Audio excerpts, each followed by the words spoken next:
So if you are traveling and going to Europe, either a tourist or visiting your family or friends, then I'm sure you wanted to have a good higher approval for your visa. So if you're interested, then please keep on watching.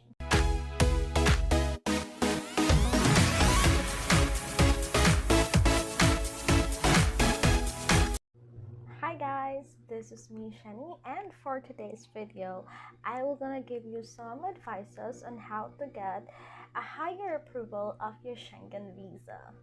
So Schengen visa is a visa that is given for someone who wants to travel to Europe. There are limited countries that are included in the Schengen area.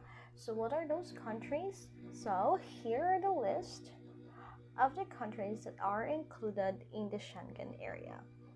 Before I will gonna give you some advices and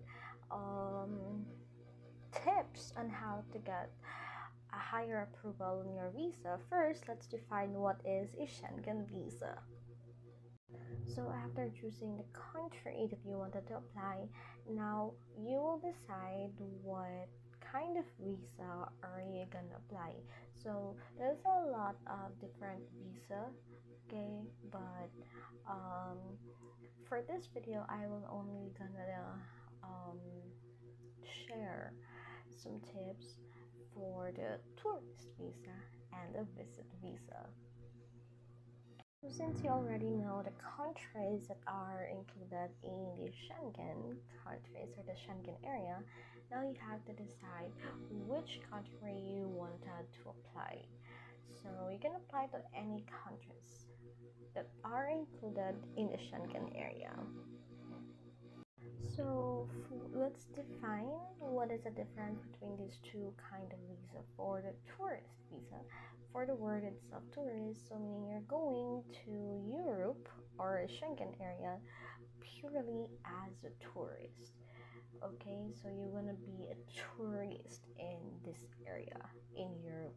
Well, a visit visa, meaning you're gonna visit some of your relatives, some of your friends, your boyfriend, or your family from the Schengen area. So a visit visa need a sponsor. So the difference between these two, tourist visa is purely tourist, while visit visa, it needs to have a sponsor. Let's talk first about what are the requirements for a tourist visa.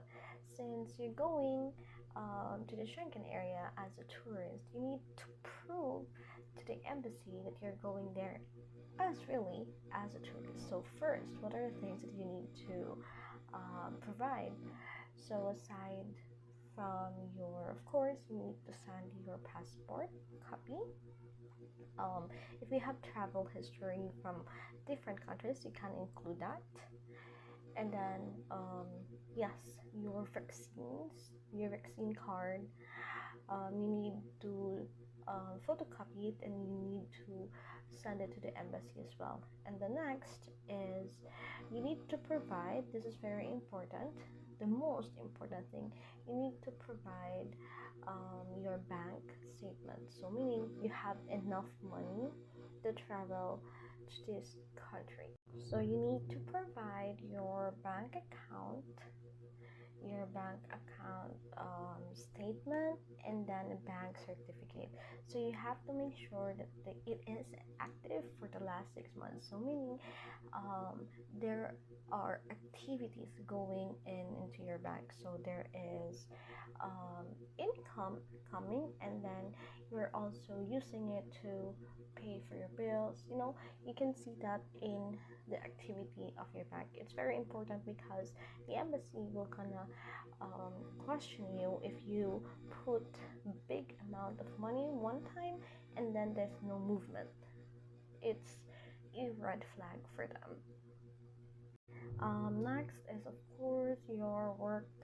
Okay, that's another thing to prove that you are gonna come back to the Philippines, because the embassy just want to know that first you have enough money to travel in Europe, and then second is that you're not gonna overstay there and try to find work there. Okay, that's very illegal.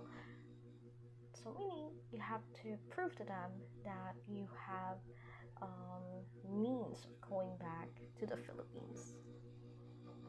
So you need to have strong ties. So what are these strong ties aside from your work?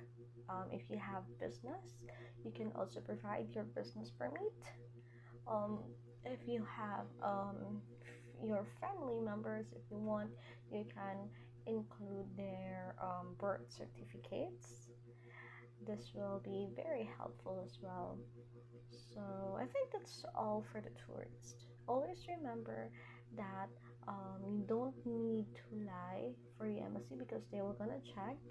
The first thing is enough money, enough income in your bank account, and then second is to let them prove that you're not gonna overstay there. So meaning you can provide some of your strong ties, your business permit, your travel history. So yeah, that's all for the tourist visa. Now let's go for the visit visa. So for the visit visa, of course, from the word itself, visit, so meaning you're going to the Schengen area to visit someone. So first thing you'll have is you need to have a formal obligation, meaning the sponsor. So the person who sponsored your trip will get it to their um, area or country. I forgot to, but they were gonna get it in their own country. It's called formal obligation, wherein stating that you'll be traveling, going in their country, in a specific country, and they were gonna pay everything. Okay. Um, so for me, I got a visit visa sponsored by my fiance. So what are the requirements they have? So for me, of course, I have I applied to Germany, by the way. So first, I have my passport copy. I have my vaccine card because, as you know, it's very important to have your vaccine since after what happened during the pandemic, they need to be sure that you won't be spreading another virus to their country. So vaccine card, and then the formal obligation given by my boyfriend, and then the invitation letter, and then your proof of your relationship. So for example, your sponsor is your boyfriend or your fiance, you need a proof for that. So an example of proof are your pictures together, your pictures together on a vacation. Okay, that's one thing. Another is a copy of your sponsor's passport. So if you travel together to countries, then that's a good thing to as a proof to put. So your travel history of your sponsor.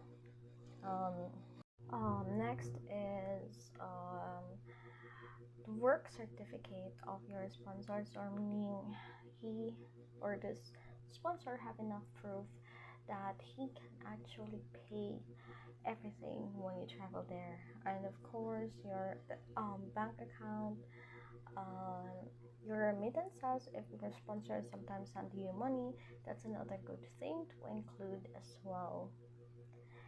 So yeah, that is the difference between tourist visa and the visit visa is, in visit visa you need sponsors, so meaning you just need to prove that your sponsor can take care of you when you travel to other country. And of course your sponsor can be anyone.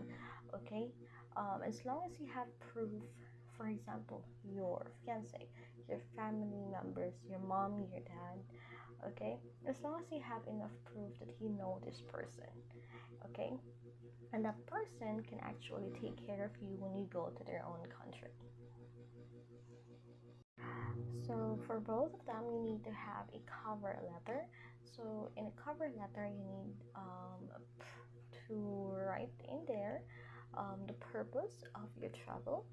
So why are you going to these specific countries? Either you're a tourist or you're visiting someone, you have to provide there what are your purpose. And then second is you need to like tell them honestly what are the reasons, or like give them you need to prove in your cover letter that you're not gonna overstay in that country. So um, you need to prove to them that you're gonna come back, that you have enough reason not to overstay there. Okay, so that's it when applying a visa. I really hope that this video actually helped you, and if it did, please don't forget to like and subscribe for more videos that I can actually help everyone. So thank you, bye.